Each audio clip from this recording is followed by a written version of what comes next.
Good morning dear शिक्षक साथियों, आप सभी का स्वागत है आपके अपने चैनल जीके स्टडीज़ पर। जैसा कि सभी विशिष्ट शिक्षक जो सक्षमता 1 और सक्षमता 2 पास किए हुए हैं उनके लिए ये चैनल काफ़ी महत्वपूर्ण है और साथ ही साथ अन्य शिक्षकों के लिए भी महत्वपूर्ण है।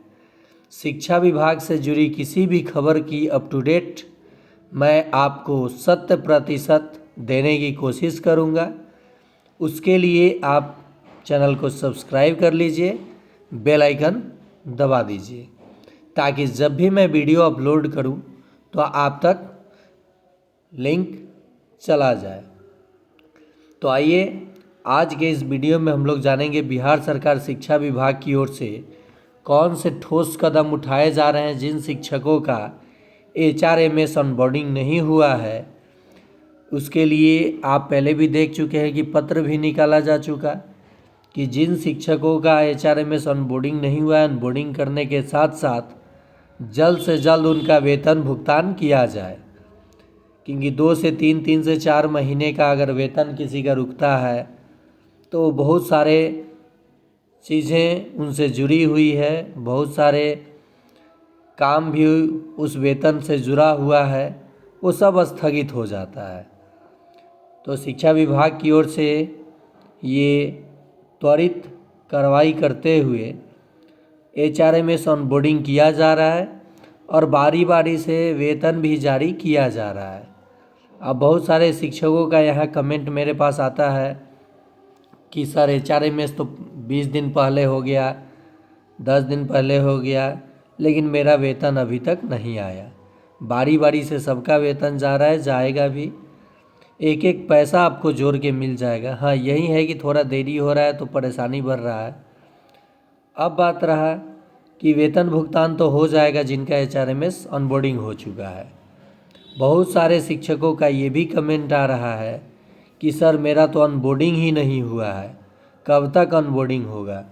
तो शायद जहाँ तक मुझे जानकारी मिली है कि कोई टोल फ्री नंबर जारी किया गया है सरकार की ओर से HRMS ऑनबोर्डिंग स्टेटस की जानकारी प्राप्त करने के लिए। तो जैसे ही आप टोल फ्री नंबर आपको मिलता है आप उस पर संपर्क करें और अपना स्टेटस HRMS ऑनबोर्डिंग का जानें। देखिए, HRMS ऑनबोर्डिंग का हम लोगों के हाथ में या किसी के हाथ में, जिला या BRC के हाथ में नहीं है। ये पटना से डायरेक्ट HRMS ऑनबोर्डिंग होता है जब सारे डाटा उपलब्ध होता है। तो HRMS जब ऑनबोर्डिंग होगा तो उसके बाद ट्रेजरी के माध्यम से जो भी वेतनमान, जिस वेतनमान के अंतर्गत, अभी तो मान लीजिए मैंने जनवरी फरवरी का देखा, विद्यालय अध्यापक वाला ही वेतनमान मानकर जितने भी लाभ विद्यालय अध्यापक को मिलता है वो लाभ आपको भी दिया गया है।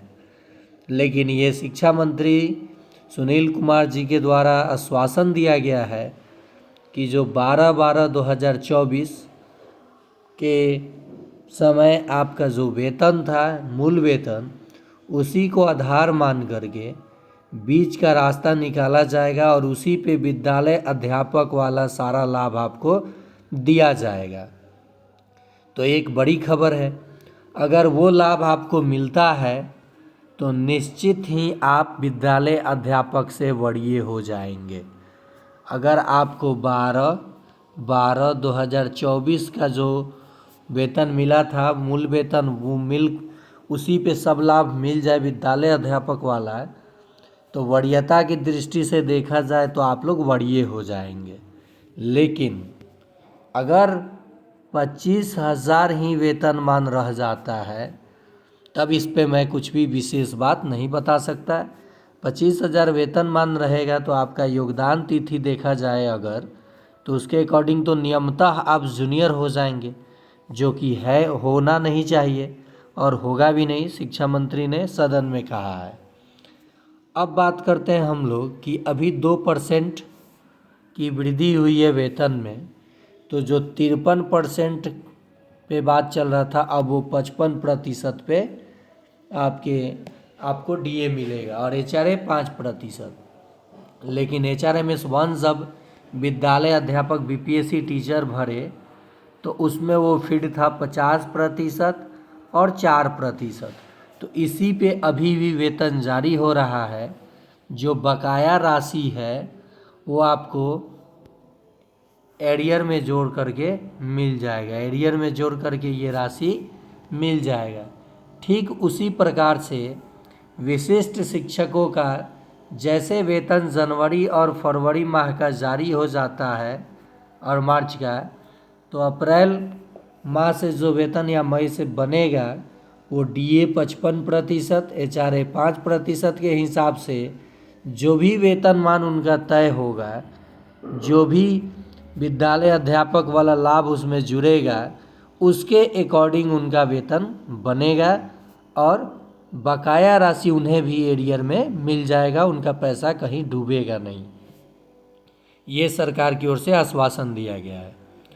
अब रहा बात कि बहुत सारे सक्षमता 3 देने वाले शिक्षक भयभीत है कि क्या करूं, सक्षमता 1 और सक्षमता 2 के शिक्षकों का तो वेतन घट गया है, आगे भी वेतन अगर मूल वेतन 25,000 ही रहा तो हम लोगों को तो लॉस हो रहा है, हम लोगों को हानि हो रहा है। तो आपका ध्यान सिर्फ इधर है और स्टडी सक्षमता 3 के लिए नहीं चल रहा है। देखिए, जब संख्या कम होगा, मैं ये नहीं कह रहा हूँ कि नियोजन इकाई वाले हटा दिए जाएंगे, ये कहीं जिक्र नहीं है, लेकिन जब संख्या कम होगा सारे लोग दूसरे कैटेगरी के अंतर्गत आ जाएंगे, वो राज्यकर्मी बन जाएंगे। रियल वाला तो राज्यकर्मी विद्यालय अध्यापक भी नहीं है, आप लोग भी सही बोलते हैं, क्योंकि कोई भी पे मैट्रिक्स इन पे अभी लागू नहीं है और 8 पे की अनुशंसा करने के बाद ये भविष्य में लागू होने की संभावना है। तो देखिए, भविष्य को देखते हुए आप सक्षमता 3 दीजिए और तैयारी अच्छे से कीजिए, ताकि जब आप आगे कोई भी चीज़ लाभ मिलता है तो आपको भी मिलेगा, नहीं मिलता है तो आपको भी नहीं मिलेगा। लेकिन किसी के भ्रम में ना पड़े, आप अपने विवेक से काम करें।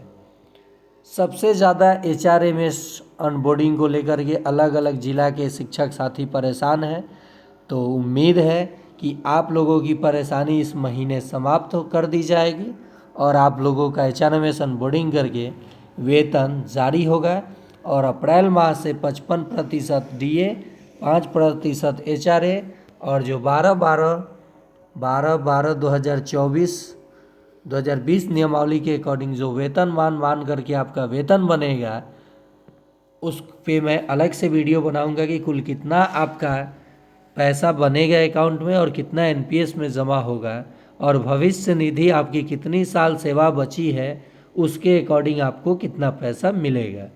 तो ऐसे वीडियो पाने के लिए आप इस चैनल को सब्सक्राइब कर लीजिए, बेल आइकन प्रेस कर लीजिए, ताकि जब भी कोई वीडियो मैं आपको दूं तो आप तक पहुंच जाए।